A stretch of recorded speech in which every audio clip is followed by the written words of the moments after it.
নমস্কার সুধী দর্শক বন্ধু, চ্যানেল এপিডি রেচে আপনাদের সকলকে জানাই স্বাগত। আমি ডক্টর বিকে মণ্ডল এই মুহূর্তে আপনাদের সামনে এই চলমান চিত্রে উপস্থিত হয়েছি। আজকে আমি আপনাদের একটি ভেষজ সবজি প্রসঙ্গে বিস্তারিত আলোচনা করব। তার আগে একটি অসুখ বিষয়ে আমি আপনাদের সামনে কতগুলো কথা বলতে চাই। আপনারা জানেন যে ব্লাড সুগার বা ডায়াবেটিস আজকে প্রত্যেকটা ঘরে ঘরে ছড়িয়ে গেছে। এটা সাইলেন্ট কিলার ডিজিজ নামে অভিহিত হয়েছে, অর্থাৎ এই রোগটা হওয়ার পরে ধীরে ধীরে এটা আমাদের শরীরকে নষ্ট করতে থাকে। শরীরের মধ্যে নানান রকম নতুন নতুন সমস্যা তৈরি করতে থাকে এই ডায়াবেটিস রোগ। কাজেই এই ডায়াবেটিস রোগ হলে অনেক খাবার দাবারের প্রতি নিষেধাজ্ঞা জারি করেন ডাক্তারবাবুরা। তো বিশেষ করে মিষ্টি বা আমরা জানি যে মাটির তলায় যে সমস্ত সবজিগুলো পাওয়া যায় সেই সমস্ত সবজিগুলোকে খাওয়া নিষেধ করা হয়। অর্থাৎ আলু এবং মিষ্টি এই দুটো সবজিকে আমরা সবসময় ডায়াবেটিস রোগে পরিহার করে থাকি। তো এই যে মিষ্টি এবং আলু এই দুটো শব্দ একত্রে মিলিয়ে মিষ্টি আলু, এই মিষ্টি আলু কিন্তু মাটির নিচে জন্মালেও এটাকে আমরা ডায়াবেটিস রোগে আমাদের শত্রু মনে করব না, বরং এই মিষ্টি আলু অত্যন্ত ভেষজ গুণ সম্পন্ন এবং বিশেষ করে ডায়াবেটিস রোগে এটা কিন্তু অত্যন্ত উপকারী।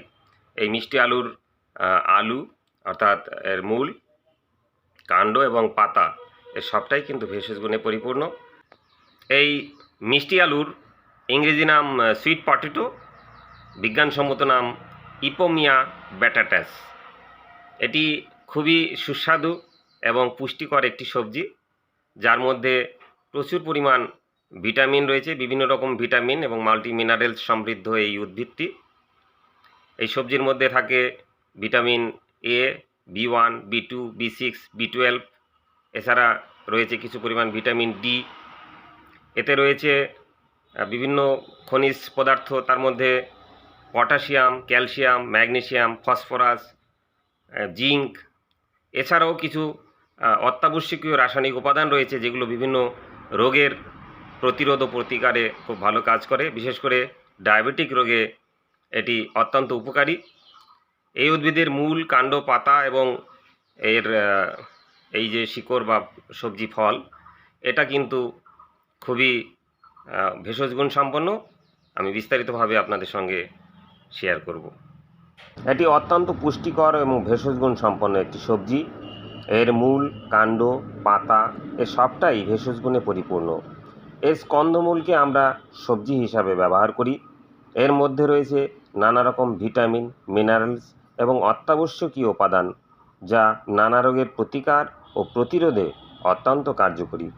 এর মধ্যে anti cancer, anti diabetic, anti inflammatory, antiseptic, antimicrobial, mosquito larvicidal, antioxidant উপাদান বর্তমান রয়েছে।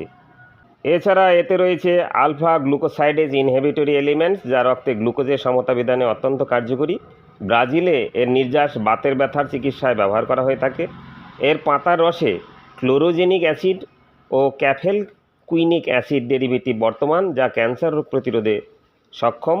এর পাতা শাক হিসাবেও ব্যবহার করা হয়ে থাকে। হৃদরোগ, উচ্চ রক্তচাপ, ব্লাড সুগার নিয়ন্ত্রণে এর কাণ্ড, পাতা ও মূলের সবটাই ওষুধ গুণে পরিপূর্ণ। রক্তের খারাপ কোলেস্ট্রল এলডিএল কমাতে সক্ষম এই মিষ্টি আলু শরীরের ক্ষত নিরাময় ও কলাও কোষের ক্ষয় রোধে এটি অত্যন্ত কার্যকরী। এর মধ্যে থাকে প্রচুর পরিমাণে বিটা ক্যারোটিন এবং ভিটামিন এ, যা চোখের নানা সমস্যা দূরী করেন অত্যন্ত ফলপ্রসূ। এর মধ্যে রয়েছে নানা রকম রাসায়নিক উপাদান, যেমন ফ্যানোলিক যৌগ, flavonoids, anthocyanins, carotenoids, vitamin C, protein, fibre, carbohydrates, gallic acid, 4 hydroxy benzoic acid, vanillic acid, caffeic acid, sinapic acid, ferulic acid ও কুয়েরসাইটিন। সবজি হিসাবে এর পাতা, কাণ্ড এবং স্কন্দমূল বা আলু আমরা ব্যবহার করতেই পারি, তাতে কোনো রকম সমস্যা নেই। তবে ওষুধ হিসাবে নির্দিষ্ট রোগের ক্ষেত্রে কীভাবে কতটুকুন পরিমাণ আমরা ব্যবহার করব, সেটা বিস্তারিতভাবে জানতে একজন বিশেষজ্ঞ ডাক্তারের পরামর্শ নেওয়া একান্ত জরুরি। তো বন্ধুরা, আজ আপনারা আমার কাছ থেকে এই মিষ্টি আলুর ভেষজ গুণাবলী বিস্তারিতভাবে জানতে পারলেন। আশা করি ভিডিওটি আপনাদের উপকারে আসবে। এভাবেই নতুন নতুন ভিডিও পেতে আমার সঙ্গে থাকুন। দেখুন ইউটিউব চ্যানেল এপিডি রেস। সবাই ভালো থাকুন, সুস্থ থাকুন। দেখা হবে নতুন করে অন্য কোনো ভিডিওতে। নমস্কার।